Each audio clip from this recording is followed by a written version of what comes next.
acoustics are wrong. That's what former Oberleutnant Heinz Kordel notices first when the Allied interrogator opens the manila folder. The ceiling tiles absorb sound in a way that makes every word feel posthumous, already archived. Outside, snow falls without wind. The radiator ticks. Kordel's hands rest flat on the table, pale against dark wood, and he does not look at the photographs being arranged in front of him. 3 columns, 4 rows, 12 faces staring upward into flashbulb light. His fingernails are clean. They've been clean for 7 months. He still checks them every morning. The interrogator is American, Captain Brenner. He smells faintly of carbolic soap and pipe tobacco. He does not ask Kordel about the photographs yet. Instead, he slides a single typewritten document across the table. Signal Intercept Log. March 1944, Ostfront. Grid coordinates redacted. Kordel recognizes the format instantly. Funksprach classification, transmission source, decryption priority, but it's the handwriting in the margins that stops his breathing. His own. Neat, slanted, clinical. A note in blue pencil. Emotional compromise detected. Recommend conditioning review. Brenner lights his pipe. The match flares and dies. He does not ask what the note means. He asks instead about the voices. You logged 37 separate incidents, Brenner says. His German is slow, deliberate, textbook clean. Female voices, transmissions from the eastern sector, non-standard frequencies. You classified them as Stimmungsstörung, morale disturbances. I want to know what they were saying. Kordel's throat is dry. He has rehearsed this moment in his cell for months, sorting through half-truths and tactical omissions, trying to find the version of the story that ends with clemency instead of a rope. But he did not expect the question to be this specific. He did not expect Brenner to have the logs. Those were supposed to be ash. Those were supposed to have burned with everything else when the Wehrmacht signal post at Zhytomyr collapsed into rubble in August 1944. Someone kept copies. Someone always keeps copies. They weren't transmissions, Kordel says finally. His voice sounds smaller than he remembers. Not in the operational sense. They were breakthroughs, spillover, radio discipline failures. From whom? Auxiliary signal operators, female conscripts, Soviet bloc nationals, reassigned from labor details. He pauses, chooses each word with the precision of a man diffusing ordnance. They were integrated into communications infrastructure after we lost experienced personnel. Frontline attrition. They were supposed to handle low-priority relay work, routine traffic, weather reports, supply confirmations. Brenner taps the document. The sound is crisp, final. You wrote that they were crying. Silence. The radiator ticks again. Kordel looks at his hands. Yes. In languages they barely remembered. Yes. Brenner waits. This is the technique Kordel recognizes from his own service. Silence as interrogation tool, the unbearable weight of empty air. He has used it himself on partisans, on deserters, on anyone whose story had cracks. Now he is on the other side of the table, and the cracks are his own. They were Ukrainian, Kordel says, Polish, Belarusian, some Baltic, young women, teenagers most of them, pulled from occupied zones. There was a program, not widely documented, Einsatzstelle Ost Eastern Deployment Initiative, under OKW jurisdiction technically but administered through regional command. The idea was labor efficiency. Why waste German manpower on non-combat roles when you have a population already under control? So they were vetted, trained. Taught basic signal protocol, just enough to handle mechanical tasks. Encryption clerks, switchboard operators, Morse relay. He stops. Brenner does not fill the silence. They were kept in separate barracks, Kordel continues. His voice has flattened into the bureaucratic register he once used in reports, the language that makes atrocity sound like logistics. Limited contact with German personnel, supervised at all times, standard security procedure. But radio work is isolating, long shifts, headphones, static, voices in the dark, and sometimes they forgot they were being monitored, or they stopped caring, and they would transmit, not messages. Just sounds, sobbing, words in languages they hadn't spoken in months, prayers, names. A girl in Lutsk once recited something for 11 minutes straight. We couldn't identify the language at first. Turned out to be a lullaby, Latvian. She'd been taken from Riga in 1942, 14 years old when we processed her. Brenner writes something in his notepad. The pen scratches. Kordel watches the smoke curl upward from the pipe, grey against grey light. "You documented this," Brenner says. "It is not a question. I was required to document all irregularities in signal traffic. You recommended conditioning review." Kordel closes his eyes. The phrase sounds obscene in English translation. In German, it had been clinical, procedural, Conditionierungsüberprüfung, a term that appeared in manuals, in memos, in the language of systems designed to process human beings as if they were defective machinery. "I was following protocol," he says. "What did conditioning review mean?" Kordel opens his eyes. Brenner is watching him with the expression of a man who already knows the answer but needs to hear it spoken aloud, for the record, for the tribunal, for history. "Re-education," Kordel says, "isolation, disciplinary reassignment. Sometimes they were sent back to labor camps. Sometimes they just disappeared from the roster." He pauses. "I didn't make those decisions." "But you flagged them." "Yes." "You gave the names." "Yes." Brenner closes the folder. The sound is final, a door shutting on a room that can never be reopened. He stands. Kordel remains seated, hands still flat on the table, waiting for judgment or dismissal or whatever comes next. But Brenner does not leave. Instead, he places one hand on the folder and leans forward, close enough that Kordel can smell the tobacco, the soap, the faint trace of something else. Disgust, maybe, or pity, or the kind of exhausted fury that comes from months of sifting through the debris of collapsed empires. "We found the recordings," Brenner says quietly, 37 voices, archived in Funkstel transcripts. Some of them were children. Kordel says nothing. There is nothing to say. Outside, the snow continues to fall. The radiator ticks. The room absorbs sound like a grave. Wehrmacht Signal Corps was not supposed to be a site of moral collapse. That distinction in the careful post-war accounting of guilt was reserved for the SS, the Einsatzgruppen, the camp administrators, the agencies whose names had become synonymous with industrialized atrocity. Signals intelligence was technical work, clean work. Men in headphones transcribing Morse, plotting frequencies, managing the invisible infrastructure that allowed armies to coordinate across 1,000 kilometers of frontline. When Heinz Kordel joined the Nachrichtentruppe in 1938, it was presented as a gentleman's assignment: officers training in mathematics and radio theory, postings to garrison towns with stone architecture and beer gardens, promotion tracks that led to staff positions far from the mud and chaos of infantry combat. By 1943, that illusion had dissolved into the same desperate pragmatism that consumed every branch of the German war machine. The numbers tell part of the story. Between Operation Barbarossa's launch in June 1941 and the winter of 1942, the Wehrmacht suffered nearly 2 million casualties on the Eastern Front. Replacements arrived undertrained, under-equipped, and increasingly drawn from occupation populations. Hilfswillige volunteer auxiliaries, a euphemism for men and women conscripted from territories the Reich had declared pacified. The Signal Corps, hemorrhaging experienced operators to frontline attrition and reassignment, began recruiting from this pool in early 1943. Internal memos from Oberkommando der Wehrmacht, declassified decades later, reference labor optimization protocols and locally sourced technical personnel. The language is as sterile as a surgical instrument.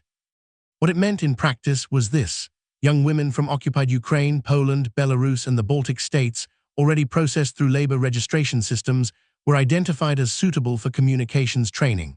Criteria were basic: literacy, manual dexterity, psychological pliability. No prior technical knowledge required. A 6-week course in Minsk or Krakow or Lutsk covered Morse fundamentals, switchboard operation, encryption clerk procedures. Security protocols emphasized isolation, German instructors, separate housing, constant supervision. The official term was Nachrichtenhelferin, signal auxiliary. The unofficial term used in Wehrmacht slang was Ostmädchen, Eastern girls. Kordel's posting to Funkstel 47, a signals intercept station outside Zhytomyr, came in February 1944. The facility occupied a former Soviet administrative complex, 3 concrete buildings arranged around a courtyard, generator sheds, a mess hall, barracks for 60 personnel. His role was senior monitoring officer, responsible for intercept prioritization and traffic analysis. The work was monotonous, a kind of endless auditory archaeology, listening to Soviet radio chatter, flagging command frequencies, tracking unit movements through the architecture of their communications. Most transmissions were routine, weather updates, supply requests, encoded tactical orders that would be forwarded to cryptographic sections elsewhere. But there were irregularities, voices on non-standard channels, transmissions outside the normal pattern of Soviet military traffic. At first, Kordel assumed they were partisan networks, resistance groups coordinating in the Far East using scavenged equipment, poor signal discipline, but the voices were wrong, too young, too broken, and they weren't transmitting intelligence, they were transmitting grief. The first incident he logged occurred March 8, 1944, late evening shift. A female operator at Relay Station 19, a sub-facility 30 kilometers east, staffed almost entirely by Ostmädchen, had left her microphone open during a transmission lull. What came through was not speech, but a low, rhythmic keening, the sound of someone crying with their mouth closed, trying to muffle it, failing. It lasted 43 seconds, then silence. Then a mechanical click, as the microphone was switched off. Kordel noted it in the log. Signal breach. Source, RS-19, operator 4F duration, 43 sec. Content, non-operational vocalization. He marked it low priority. Equipment malfunction, perhaps, or exhaustion. The eastern stations ran grueling shifts, 12 hours on, 6 hours off, 7 days a week. Breakdowns were common. But it kept happening. March 11, operator at RS-22 transmitting in a language identified after consultation with a Ukrainian liaison as Belarusian, a nursery rhyme, sung very softly, trailing off into static. March 14, RS-19 again, different operator, sobbing, then a single word repeated, mama, mama, mama, the microphone cut off mid-word. March 19, RS-27, a prayer, Polish, Catholic cadence. The operator was heard by the monitoring clerk whispering the Hail Mary, her voice tight and rhythmic, before she realized the line was open. She switched off immediately. Later that day, Kordel received a request from the station commander, recommend disciplinary action for operator 6J. He began to notice patterns. The incidents occurred almost exclusively during night shifts. They clustered around certain operators, repeat offenders, as the internal language termed them, and they were always in native languages, never in German. That detail unsettled him more than the crying itself. These women had been in Wehrmacht service for months, some for over a year.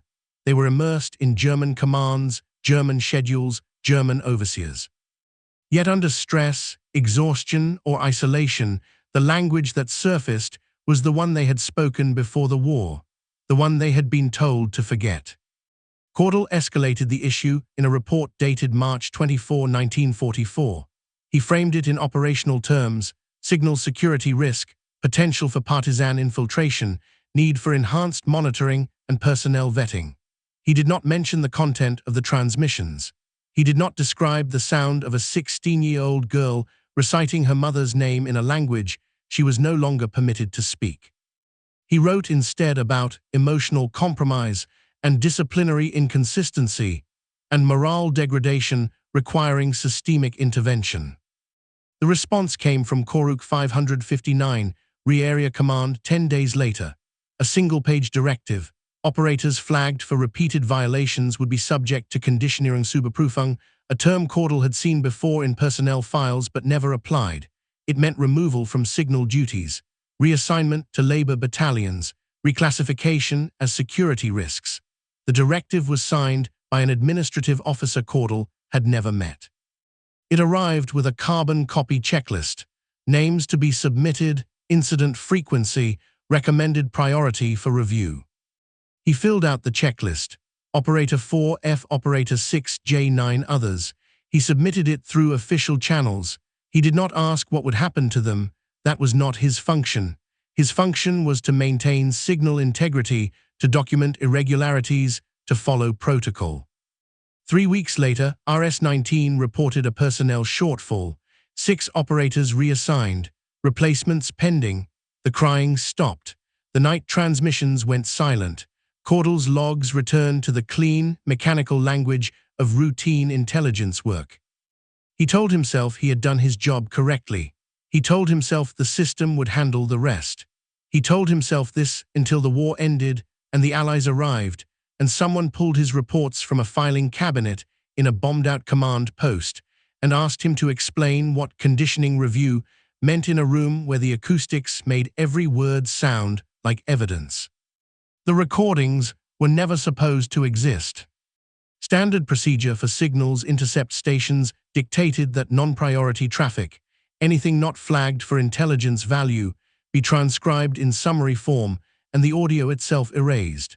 Magnetic tape was expensive, storage space limited, and the volume of intercepted communications along the Eastern Front so vast that archiving everything would have paralyzed the system.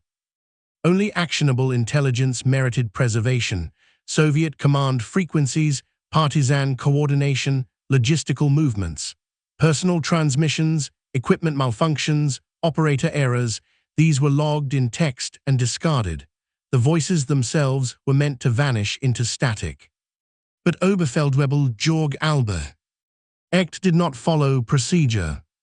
Albrecht was the senior technical NCO at Funkstelle 47, a 42-year-old career soldier from Saxony who had spent 2 decades in signals work before the war expanded his role into SOMETHING Bear to archivist then operator. He managed the tape library, supervised recording equipment, and maintained the station's technical logs with a meticulousness that bordered on obsession. He labeled everything. He catalogued everything. And when the first transmission from an Ostmädchen operator came through in early March 1944, that 43-second moment of muffled crying from RS-19, he did not erase the tape. He filed it. Shelf C7, subsection miscellaneous, marked in his neat handwriting, anomalous transmission /RS-19/080344. Over the following weeks, he filed 11 more. Kordel did not know about the archive until April, when Albrecht approached him in the equipment shed, a low-ceilinged room that smelled of solder and machine oil, and asked, quietly, whether the Herr Oberleutnant had listened to the transmissions himself or only read the transcripts. "Why would I need to listen?" Kordel replied. He was reviewing frequency allocation charts, distracted, annoyed at the interruption. "The logs are sufficient." Albrecht hesitated. Then, in a voice that carried the careful neutrality of a man navigating a minefield, "Permission to speak freely, sir." Kordel looked up. Albrecht's face was grey, creased, exhausted in a way that had nothing to do with lack of sleep. He had served in the First War, survived Verdun, carried shrapnel in his back that still ached in cold weather. He did not unsettle easily, but he was unsettled now. "Granted. I think you should hear them," Albrecht said, "before you file any more reports." Kordel followed him to the tape room. It was a small, windowless space at the rear of the main building, shelves stacked with reel-to-reel canisters, each labeled with date and source code. Albrecht pulled 12 tapes from a lower shelf and placed them on the playback table. He did not explain why he had saved them. He simply threaded the first reel onto the machine, adjusted the volume, and pressed play. The sound was thin, distant, overlaid with the ambient hiss of radio static, but beneath it, breathing, ragged, uneven. Then the crying began, not the theatrical wailing of someone performing grief, but something smaller, more private. The sound of someone trying very hard not to make noise and failing. It lasted 43 seconds, then it stopped. Albrecht played the second tape. A voice, young, trembling, reciting something in a Slavic language Kordel did not recognize. The cadence was rhythmic, almost musical, a lullaby perhaps, or a prayer.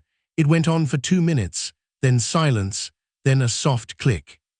The third tape, sobbing again, and a word repeated like a mantra, "Mama." Kordel listened to all 12. Albrecht did not speak. The tapes played one after another, a sequence of fragmentary transmissions that together formed a catalogue of invisible suffering. Some were in Ukrainian, some in Polish, one in what Albrecht later identified as Lithuanian. The voices were all young. Some were barely audible, whispered into microphones during moments when they believed no one was listening. Others were louder, more uncontrolled, as if the speaker had forgotten where they were or no longer cared. When the last tape finished, Albrecht switched off the machine. The silence in the room felt heavier than the static. "I don't know what to do with these," Albrecht said, "but I couldn't erase them." Kordel sat motionless. He had signed the report 3 weeks earlier, 12 names, including Operator 4F from RS-19, the woman whose crying had been the first transmission logged. He had recommended conditioning review. He had not asked what that meant. He had not wanted to know. "Why are you showing me this?" he asked. Albrecht turned to face him. "Because you're the one writing the reports, sir, and I thought you should know what you're reporting." The implication hung between them, unspoken but unmistakable. Kordel stood. His hands were shaking. He hid them in his pockets. "Destroy them," he said. "So, destroy the tapes, all of them, that's an order." Albrecht did not move. "With respect, sir. Those transmissions are security breaches, unauthorized use of equipment. You've kept them in violation of archival protocol. If anyone discovers this, you'll be charged with dereliction. Do you understand?" Albrecht's face hardened. "Yes, sir." "Then destroy them." But Albrecht did not destroy them. He moved them instead, transferred them to a storage locker in the basement, beneath boxes of outdated code sheets and requisition forms, where they would not be found during routine inspections. He did not tell Kordel. He simply filed them away, as he had filed away everything else, with the quiet certainty of a man who believed that someone someday would need to know what had happened. These rooms. By May 1944, the number of incidents had dropped sharply. The operators flagged in Kordel's March report had been removed from duty. RS-19 reported only 3 remaining Ostmädchen on staff, the rest replaced by older German auxiliaries transferred from rear area posts. RS-22 had been consolidated entirely, its personnel dispersed. The night shifts returned to silence. The logs recorded no further emotional compromise, no unauthorized transmissions, no lapses in radio discipline. The system had corrected itself. Kordel tried not to think about what correction meant.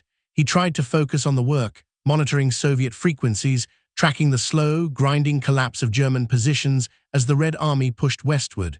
By June, Funkstel 47 was under evacuation orders. By August, it was rubble. Kordel retreated with the remnants of his unit, carrying only essential documents, burning the rest. He assumed the tapes had burned too. He assumed Albrecht had followed orders, or that the advancing Soviets had destroyed everything, or that the archive had simply ceased to matter in the chaos of collapse. He was wrong. When Soviet forces overran Zhytomyr in early August, they found Funkstel 47 largely intact, outer walls collapsed, but the interior structure still standing. A signals intelligence team from the Red Army's NKVD branch swept the facility for technical equipment and documents. In the basement, beneath the charred remains of filing cabinets, they found a steel locker. Inside, 12 magnetic tapes, carefully labeled in German, along with a handwritten note on Wehrmacht stationery. The note, later translated by Allied interrogators, read, "Evidence of crimes against auxiliary personnel. G. Albrecht, Oberfeldwebel, April 1944. The Soviets transferred the tapes to their military archive. They were not used at Nuremberg, too minor, too specific, too difficult to contextualize within the broader tribunal structure. But in 1946, as the Allies expanded their investigation into Wehrmacht complicity in occupation crimes, a researcher flagged the tapes during a survey of captured materials. They were transferred to the American prosecution team. Transcripts were prepared.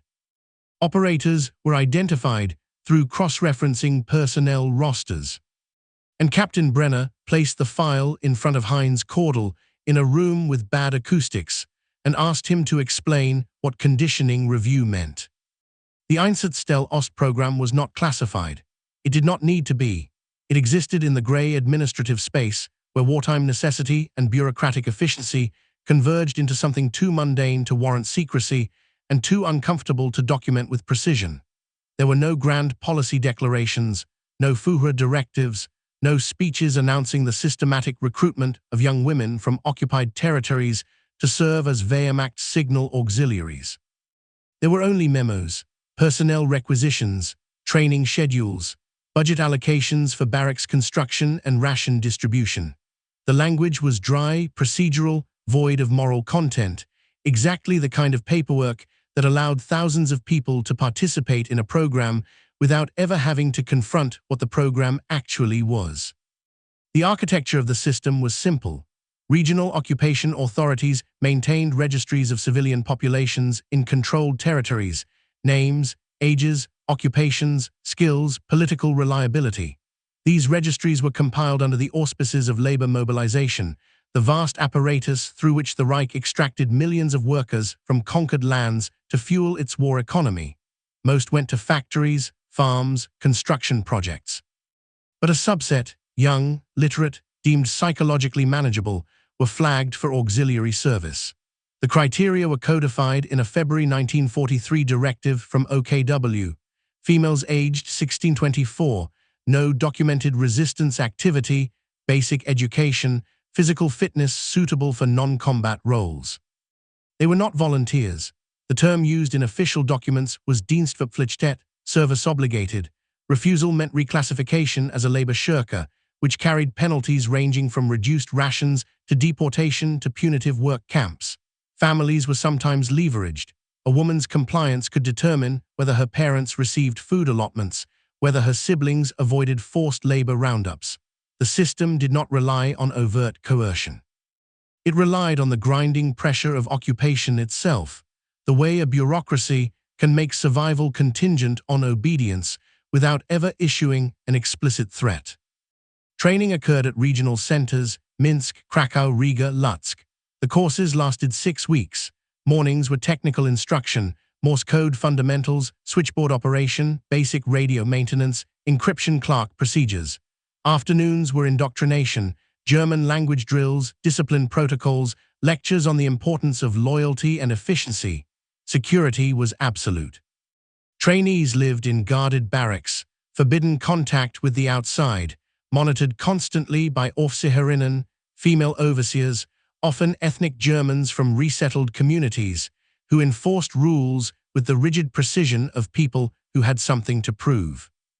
The psychological architecture was deliberate.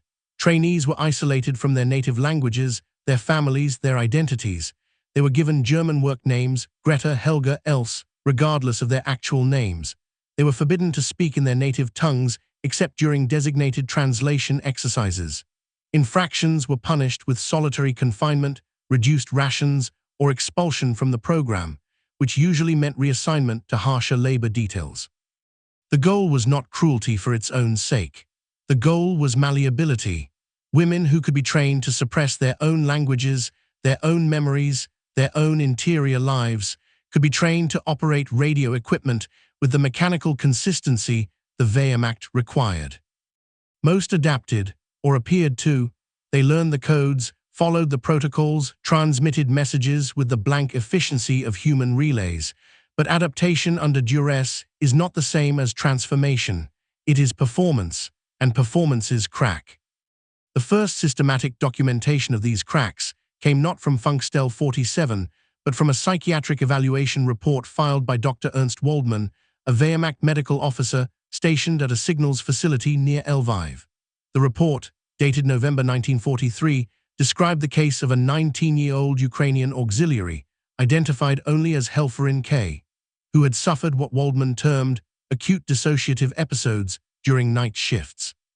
She would transmit messages correctly, mechanically for hours. Then, without warning, she would begin speaking in Ukrainian, her voice high and childlike, reciting fragments of conversations that seemed to belong to another time, a mother's instructions about laundry, a sister's joke, a priest's blessing.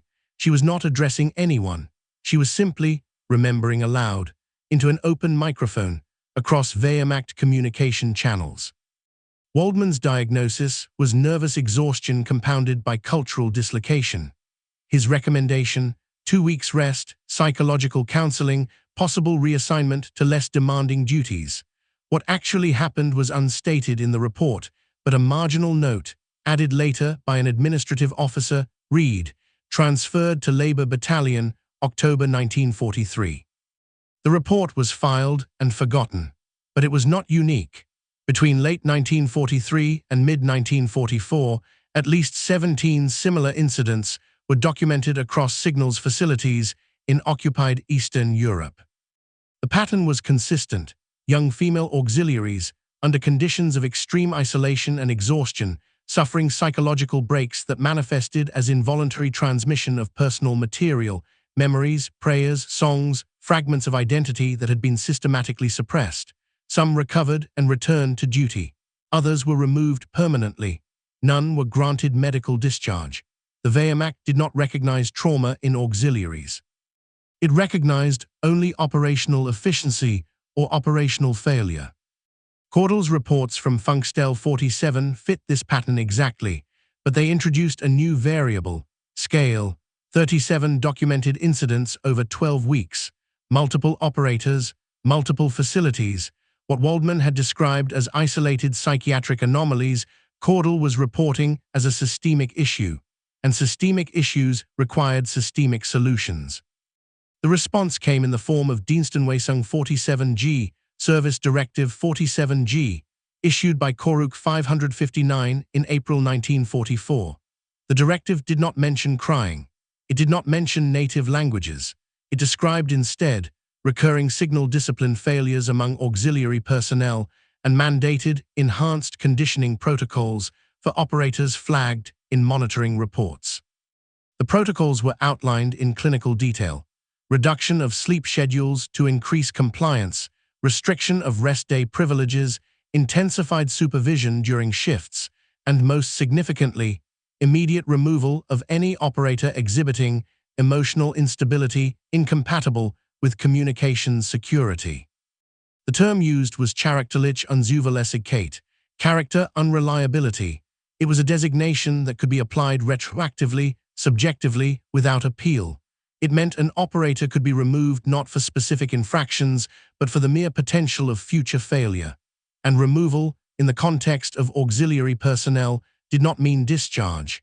It meant reclassification. Transfer to labor battalions, construction brigades, or, in cases deemed severe, internment pending security review. Kordel never saw the full text of Dienstanweisung 47G. He received only the operational summary, a list of approved actions for officers encountering signal discipline problems. He was told the directive had been developed by medical and administrative experts. RTS. He was told it represented best practices for managing auxiliary personnel under frontline stress. He was told his earlier reports had been instrumental in its formulation. He was told he had done good work. In May 1944, a new group of Ostmädchen arrived at RS-19, younger than the previous cohort, quieter. They worked 12-hour shifts without breaks. They spoke only when spoken to. They transmitted messages with flawless mechanical precision. They did not cry. They did not pray. They did not remember aloud. The system had learned. The system had adapted. The system had solved the problem of women who grieved in languages they barely remembered by training them to forget more thoroughly. Kordel told himself this was efficiency. He told himself this was what the war required. He told himself that soldiers everywhere made compromises, that survival in a collapsing empire meant prioritizing the mission over the margins, that he could not be held responsible for policies designed by officers far above his rank in cities far from the front. He told himself this until Captain Brenner placed the 12th tape on the table and asked him to listen to it one more time. The silence after a war is not the absence of sound. It is the presence of everything that was not said during the war, rushing in at once, uncontrolled and unbearable. Heinz Kordel experienced this silence in the prisoner barracks at Nuremberg, lying on a narrow cot in the hours before dawn, staring at concrete ceilings that absorbed no sound because there was no sound to absorb. Around him, other men slept or pretended to sleep, each conducting their own private negotiations with memory. Some would be tried, some would be sentenced, some would hang, Kordel did not yet know which category he belonged to, but he knew he could not unhear the tapes. Captain Brenner had played all 12 during their second interview. Not as evidence, precisely, Kordel had already admitted his role in the reports, the flagging, the recommendations, but as context, as moral education, as the thing Albrecht had tried to show him in April 1944, when Kordel had still possessed the authority to refuse to listen. Now he had no authority. Now he could only sit in a chair with bad acoustics and hear what he had documented but never confronted. The sound of young women disintegrating in real time, their identities fragmenting under pressure until all that remained were the linguistic fossils of who they had been before the war taught them to be silent. Tape 7 was the worst. A voice, identified in marginal notes as Operator 11M, assigned to RS-22, transmitting in what the transcript marked as probable Lithuanian. The recording lasted 6 minutes. For the first 3 she recited something rhythmic melodic, a children's song perhaps, though the words were distorted by static and weeping. Then she stopped. There was a long pause. Then she spoke in German, perfectly clear, perfectly calm. Ich möchte nach Hause gehen. I would like to go home. A request so simple, so polite, so heartbreaking in its formality that Kordel had felt something fracture in his chest. Then the microphone clicked off. Operator 11M had been flagged in Kordel's April 12 report, transferred May 3, no subsequent record. Brenner did not ask Kordel how it felt to hear her voice. He asked instead about process. How many operators had Kordel flagged in total? How were determinations made? What oversight existed? What happened to women after conditioning review? These were investigators' questions designed to construct a chain of accountability to map the bureaucratic architecture of harm. Kordel answered them as precisely as he could. He provided names, dates, facility codes. He described the memo system, the directive structure, the way decisions flowed downward through channels that dispersed responsibility until no single person could be said to have caused anything, only implemented, recommended, processed. He did not say what he was thinking, which was this. The system had worked exactly as designed.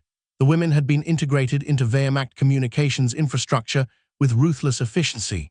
They had transmitted thousands of messages, maintained operational security, contributed to the coordination of military operations across hundreds of kilometers of frontline. The fact that some had cried in languages they barely remembered was statistically insignificant. The fact that some had been removed for emotional instability was a testament to the system's quality control mechanisms. By every measurable standard, Einsatzstelle Ost had been a success. But Brenner was not measuring success. He was measuring culpability. And culpability, it turned out, could be measured in 6-minute recordings of women asking politely to go home. How many are still alive? Brenner asked at the end of the 3rd interview. Kordel did not know. He had never known. His access to personnel records ended at the moment of tea.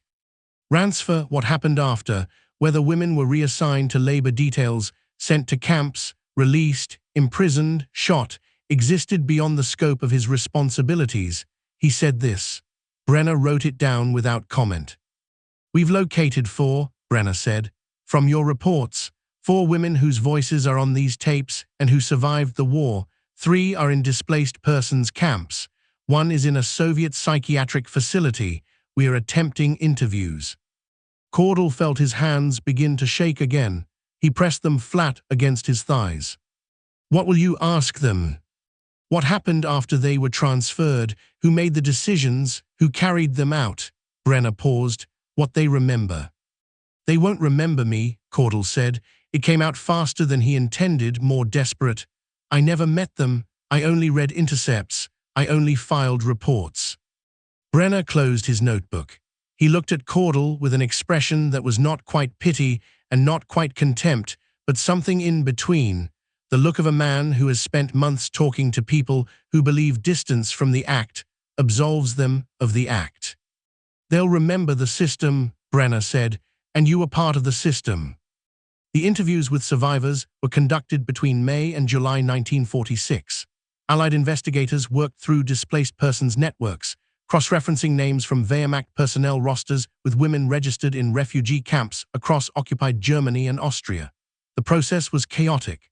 Many records had been destroyed. Many women had changed their names, either to avoid association with German service or because their original names had been taken from them and never returned. Many were simply gone, dead, disappeared, absorbed into the post-war chaos in ways that left no bureaucratic trace. But 4 were found, and 4 agreed to testify. The first was Daria Kovalenko, 22 years old, formerly operator 4F at RS-19. She had been taken from a village outside Kiev in November 1942, processed through the Lutsk Training Center, assigned to signals duty in February 1943. She served 14 months before being flagged for emotional compromise, the 43-second transmission that had started everything. After conditioning review, she was transferred to a construction battalion near Lviv, where she cleared rubble from bombed buildings for 6 months. When the Soviets arrived, she was liberated, interrogated as a German collaborator, sentenced to 3 years in a labor camp for treason, released early due to health complications. She weighed 81 pounds when Allied investigators found her in a DP camp near Munich. She remembered very little of her time at RS-19. The work had been mechanical, exhausting, conducted in a state of near-constant dissociation. She remembered the headphones, the static, the German words she had to repeat without understanding. She did not remember crying into the microphone. She did not remember the lullaby, the one Albrecht had recorded, the one Kordel had heard on tape 7. When investigators played it for her, she listened in silence. Then she said, in Ukrainian, "Moja mama spivala." My mother used to sing that. She did not cry. She had not cried in years. There was nothing left to cry with. Second survivor was Zofia Andreev, 19, formerly operator 6J at RS-19, transferred after reciting the Hail Mary, Labor Battalion, Soviet Liberation, NKVD interrogation. She refused to speak about her service. She refused to listen to the tapes. She told the investigators through a translator that she had done what was required to survive and that she did not owe anyone an explanation. She was resettled in Poland 6 months later. No further record. The third was Emilija Kasparaviciute, 21, formerly operator 11M at RS-22, the woman who had asked, in perfect German, to go home. She was found in a psychiatric facility outside Vilnius, diagnosed with what Soviet doctors termed reactive psychosis secondary to wartime trauma. She could not be interviewed. She could not speak coherently. She spent most days in silence, unresponsive, except for moments when she would begin reciting something in Lithuanian, fragments of songs, prayers, lists of names, before lapsing back into silence.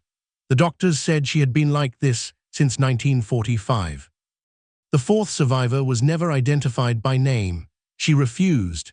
She testified from behind a screen, her voice recorded but her identity protected. She described the training, the barracks, the night shifts, the systematic erasure of language and memory. She described what happened when women broke, how they were taken away in the early morning, how the remaining operators were told not to ask questions, how the empty bunks were filled by new women who had learned not to break, or had learned to break more quietly. She was asked if she remembered anyone specifically, officers, overseers, anyone who had shown kindness or cruelty. She said the kindest thing anyone had done was ignore her. The cruelest thing was pay attention. She was asked if she wanted the men responsible to be punished. She said punishment would not return the years. It would not return the language she had forgotten, the family she could no longer find, the version of herself that had existed before she learned to transmit grief in silence. She was asked what she wanted instead. She said she wanted people to know it had happened. That was all, just to know. The trial of Heinz Kordel never became a trial in the formal sense. There was no doc, no prosecution summation, no judge pronouncing sentence while the world watched. The major Nuremberg proceedings, the tribunals that filled newsreels and history books, focused on architects of policy, men whose signatures authorized massacres or designed the administrative machinery of genocide. Kordel was not an architect. He was a technician. A mid-level signals officer who had filed reports and followed directives, and maintained the smooth operation of a system whose full dimensions he claimed never to have understood. Men like him were too numerous for individual trials. The Allied powers would have needed 1,000 courtrooms and a decade of proceedings to prosecute every officer who had implemented someone else's orders with bureaucratic efficiency. So Kordel's case was handled through the denazification process, the vast, grinding administrative apparatus established to categorize German complicity into 5 tiers ranging from major offenders to exonerated. His hearing occurred in September 1946 in a municipal building in Nuremberg that had once housed tax assessors and now housed moral accountants of a different kind. The panel consisted of 3 German civilians overseen by an American military liaison. They reviewed his file, they read his service record, they listened to excerpts from 2 of the tapes, not all 12, just enough to establish context, and they asked him the question that defined the post-war reckoning: what did you know and when did you know it? Kordel answered carefully. He had known that the Ostmädchen were auxiliaries from occupied territories. He had known they were young, poorly trained, working under difficult conditions. He had known that some exhibited signs of psychological distress, unauthorized transmissions, emotional breaches, failures of discipline. He had not known what conditioning review entailed in practice. He had not known about the labor battalions, the punitive transfers, the Soviet camps that awaited women accused of collaboration. He had filed reports based on operational necessity, not malice. He had followed regulations designed by officers above his authority to question. The panel asked why he had not inquired further, why, if he suspected the women were suffering, he had not advocated for better conditions or refused to submit the reports. Kordel had no answer that satisfied them. He said he had been a soldier. Soldiers follow orders. The panel noted that this defense had been explicitly rejected at Nuremberg. Orders were not absolution. Participation was complicity, even passive participation, even administrative participation. Even the act of writing a name on a list. But they also noted that Kordel's role was limited, his authority minimal, his actions consistent with the behavior of thousands of other officers who had operated within a system designed to fragment responsibility until no individual could be held fully accountable. They classified him as Category IV, Mittelstufe, follower. The designation carried no prison sentence. It carried restrictions, temporary loss of voting rights, prohibition from certain professions, mandatory civic education courses, but it was not a conviction. It was an acknowledgement of complicity without the weight of criminality. Kordel was released in October 1946. He returned to a Germany that no longer existed in any recognizable form, cities reduced to rubble, borders redrawn, a population engaged in the collective psychological work of forgetting and reconstructing simultaneously. He found work as a bookkeeper in Hamburg. He married in 1949. He had 2 children. He did not speak about the war except in the vaguest terms. He had served in signals. He had been stationed in the East. He had been fortunate to survive. His wife did not press for details. No one pressed for details. The entire nation was performing the same act of selective amnesia, the same quiet agreement not to ask what fathers and husbands and brothers had done between 1939 and 1945. Heinz Kordel lived until 1983. He died of a heart attack at 68 in a small apartment overlooking the Elbe, surrounded by the mundane artifacts of an ordinary post-war life, tax documents, family photographs, a radio that he never used. His children knew he had been in the Wehrmacht. They did not know about the tapes.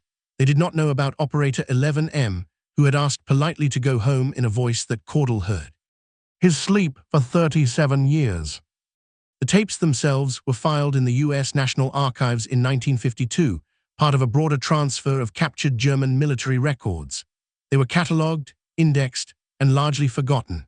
Historians working on Wehrmacht complicity studies occasionally referenced them in footnotes, evidence of the military's use of coerced auxiliary labor, the psychological toll of occupation policies, the gendered dimensions of wartime exploitation, but they never became iconic.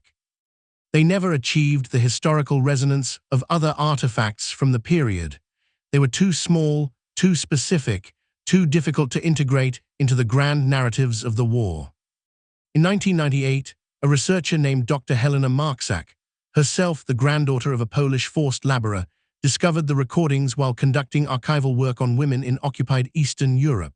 She spent 3 years tracking down context, personnel rosters, training manuals, medical reports, survivor testimony. She published her findings in a 2003 monograph titled Voices in Static, Female Signal Auxiliaries, and the Wehrmacht's Language of Erasure. The book received modest academic attention. It was reviewed in specialist journals, cited in graduate seminars, shelved in university libraries. It did not reach a popular audience. But it reached 4 people who mattered. 3 elderly women living in Ukraine, Poland, and Lithuania, survivors who had never spoken publicly about their service, contacted Dr. Marczak after reading excerpts. They confirmed details. They added memories that had been suppressed or dismissed for decades, and they asked that their testimony be preserved, not for justice. Justice was 50 years too late, but for record, so that someone would know. So that the archive would contain not just the voices of men like Kordel, who had documented the suffering, but the voices of women like Daria and Zofia and Emilija, who had endured it. The 4th person who read the book was Kordel's son, Thomas, then 53 years old, living in Bremen, working as an engineer. He had found a box in his father's belongings after the funeral, letters, commendations, a few photographs from the war. At the bottom was a folded sheet of paper, yellowed and brittle, a copy of a personnel report, dated April 1944, 12 names, his father's signature at the bottom. Thomas Kordel did not know what the names meant until he read Dr. Marczak's book. Then he understood. He spent 6 months deciding what to do. He consulted lawyers, historians, ethicists. Eventually, he donated the document to the German Federal Archives, along with a short statement, "My father never spoke of this. I believe it should not remain unspoken." The moral calculus of men like Heinz Kordel does not resolve cleanly. He was not a camp commandant. He did not pull triggers or sign deportation orders. He sat in a radio room and wrote reports. He followed regulations. He maintained systems. And 12 women, perhaps more, disappeared into the bureaucratic machinery of occupation because he documented their grief with clinical precision and passed the documentation upward through channels that transformed human suffering into administrative problems requiring systemic solutions. Was he a criminal? By the legal standards of his time, no. The denazification panel judged him a follower, not a perpetrator. By the moral standards that followed, the standards articulated at Nuremberg and refined through decades of scholarship on complicity, the answer is murkier. He enabled harm. He did not resist harm. He benefited from a system built on coercion and chose not to interrogate that system until he was forced to by men who arrived with folders full of evidence and questions he could no longer deflect. But focusing on Kordel as an individual risks missing the larger truth that his case illuminates, the banality of systematic cruelty, the way atrocity becomes possible not through the actions of monsters, but through the coordinated inaction of ordinary people performing ordinary tasks within extraordinary systems. Kordel filed reports. Albrecht preserved tapes. Administrators issued directives. Overseers enforced discipline. Doctors diagnosed emotional instability. Each acted within their defined role. Each could claim limited knowledge, limited authority, limited responsibility. Yet together, they constructed an apparatus that took young women from occupied villages, erased their languages, monitored their psychological breaking points, and discarded them when they broke. The question is not whether Heinz Kordel was evil. The question is whether evil requires intention or merely participation. Whether a man who never raised his hand in violence but raised his pen to document suffering bears a different moral weight than the man who acted on the documentation. Whether the distance between the desk and the deportation absolves the person at the desk. History does not answer this question, it only reserves it in tape recordings that almost no one has heard, in testimonies that almost no one remembers, in the voice of a woman asking, across 80 years and infinite distance, in perfect formal German, if she might please be allowed to go home. The stories we tell about wars privilege the spectacular over the systemic. We remember the battles, the turning points, the decisive moments when history pivoted on the edge of a bayonet or the stroke of a pen signing an armistice. We build monuments to generals and foot soldiers, to resistance fighters and liberators, to the clear moral categories that allow us to say, here were the heroes, here were the villains, here is where the line was drawn. But most of the war happened in the space between those categories, in rooms where no shots were fired, in the daily administrative hum of occupation bureaucracy, in the accumulated weight of small compromises and technical decisions that in aggregate enabled atrocity without anyone having to claim authorship of it. The women who cried in languages they barely remembered are not commemorated. There are no memorials to Ostmädchen, no monuments marking the barracks where they slept in shifts between 12-hour radio watches. Their names do not appear in regimental histories or honor rolls. The Wehrmacht did not consider them soldiers. The Allies did not consider them victims, not in the immediate post-war period, when victim status was reserved for those who could prove they had resisted, not merely endured. And their home nations, when they returned, often treated them as collaborators, tainted by association with the occupiers, suspect because they had learned to speak German and operate German equipment, and survive in proximity to German power. Daria Kovalenko spent 3 years in a Soviet labor camp because she had worn a Wehrmacht auxiliary uniform, even though she had been conscripted into that uniform at 18, even though her alternative was starvation or deportation to a work detail that would have killed her more slowly.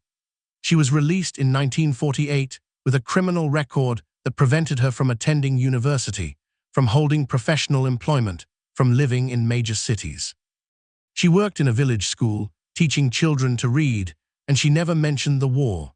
When she died in 1987, her obituary listed her occupation and her birth year and nothing else. No one knew she had been operator 4F. No one knew her voice had been preserved on magnetic tape in an archive 6,000 kilometers away. Emilija Kasparovičiūtė, operator 11M, the woman who had asked to go home, never left the psychiatric facility. She died there in 1961, at 36, of pneumonia complicated by malnutrition. The official diagnosis in her file was chronic schizophrenia, a term applied with broad imprecision to anyone whose trauma manifested as linguistic fragmentation or dissociative episodes. Soviet psychiatry did not recognize complex PTSD.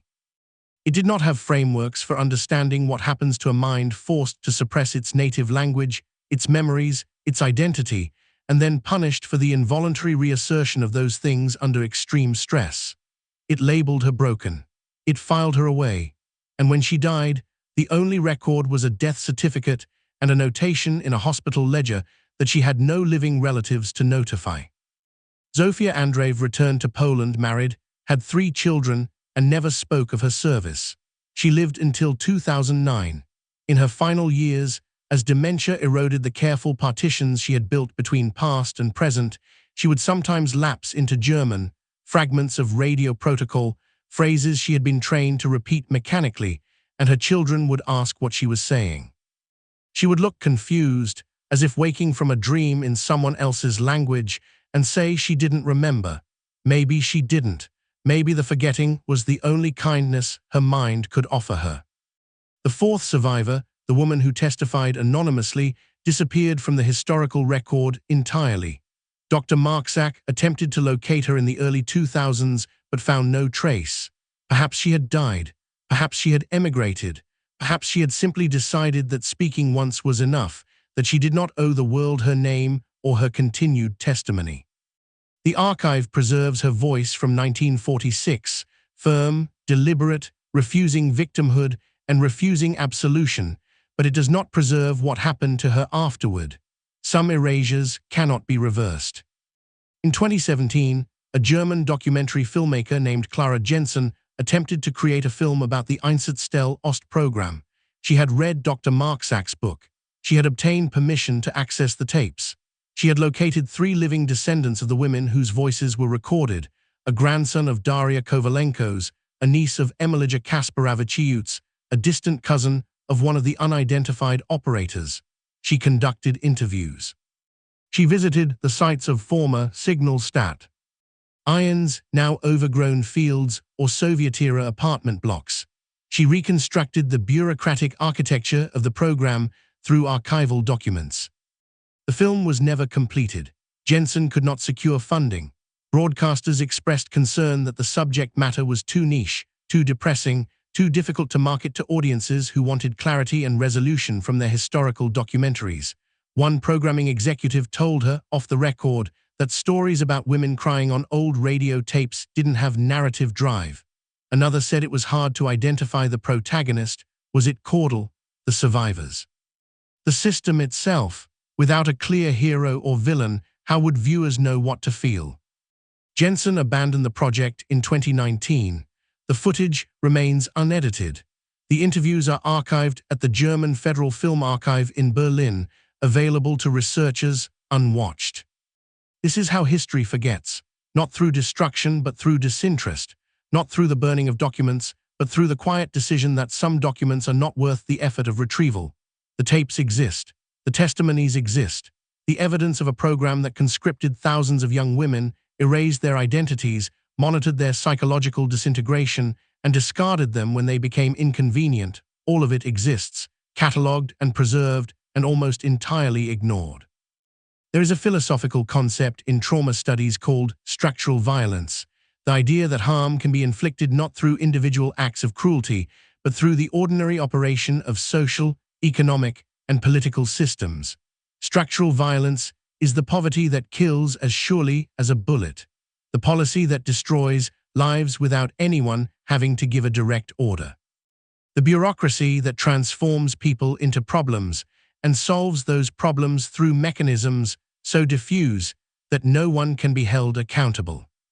The Einsatzstelle-Ost program was structural violence in its purest form. No one person designed it as an engine of suffering. It emerged from the intersection of labor shortages, occupation logistics, and the Wehrmacht's need for communications personnel. The training was not intended to be psychologically destructive, it was simply efficient. The isolation protocols were not meant as punishment, they were security measures. The conditioning review process was not designed to disappear women, it was quality control. But intention is not the same as impact, and the impact was this: young women taken from their homes, trained to suppress their identities, worked to the edge of psychological collapse, and then removed from the system when they exhibited signs of the trauma the system had inflicted. The cruelty was not in any single decision. It was in the aggregate logic of a structure that treated human beings as inputs and outputs, as resources to be optimized and waste to be discarded. Heinz Kordel was a component in that structure. So was Albrecht. So were the administrators who wrote the directives, the overseers who enforced them, the doctors who diagnosed emotional instability, the clerks who processed transfer orders. None of them individually bears the full weight of what happened, but collectively they built a machine that consumed lives with bureaucratic efficiency. And then, when the machine stopped running, most of them walked away. They returned to ordinary lives. They raised families, they died in their beds, and the women whose voices they had monitored, documented, and ultimately erased remained voiceless, not because they had nothing to say, but because no one with power had an interest in listening. The 12 tapes remain in the National Archives. They can be requested by researchers. Few do. The audio quality is poor. The context requires extensive background knowledge. The emotional toll of listening is significant. Archivists who have worked with the recordings report that they find them difficult to process, not because of graphic content, but because of the opposite, because there is nothing spectacular about them, just young women crying. Just fragments of languages that were being systematically erased. Just the sound of people breaking in real time while a machine recorded their breaking for administrative purposes. If you listen to all 12 tapes sequentially, they last 1 hour and 43 minutes. That is the entire archive of audible suffering from a program that affected thousands of women over 2 years. 1 hour and 43 minutes. The rest is silence. The rest is gaps in the record, missing names, unmarked grave, survivors who died without testimony, descendants who will never know what their grandmothers endured in rooms with bad acoustics and headphones that pressed too tight against their skulls. This is what remains: a box of magnetic tape slowly degrading, a few scholarly articles, a handful of survivors' testimonies fading into archival obscurity, and the knowledge dock. Humanted, preserved, and largely ignored, that a mid-level signals officer once wrote reports about women crying in languages they barely remembered, and that those reports resulted in the disappearance of human beings whose names we know but whose lives we cannot reconstruct, whose suffering we can measure in seconds of audio but cannot comprehend in its totality. History does not resolve this, it only records it, and it asks us, across the distance of decades, what we would have done in Kordel's position, whether we would have filed the reports, whether we would have listened to the tapes, whether we would have asked what conditioning review meant before we signed the forms, whether we would have been brave enough to say, "This is wrong and I will not participate." Most of us believe we would have. Most of us are wrong. The machine does not require bravery to oppose it. It simply requires that we show up, perform our function, follow our protocols, and trust that someone somewhere is ensuring that what we do serves a just purpose. And by the time we discover otherwise, if we ever discover otherwise, we are already complicit. We are already part of the structure. We are already writing names on lists while telling ourselves that we are just doing our jobs. The women who cried in languages they barely remembered are still crying. Their voices are preserved in an archive that almost no one accesses, and the silence that surrounds them is not the silence of forgetting. It is the silence of a world that heard them, documented them, and chose not to respond. That silence is the final atrocity, and it continues.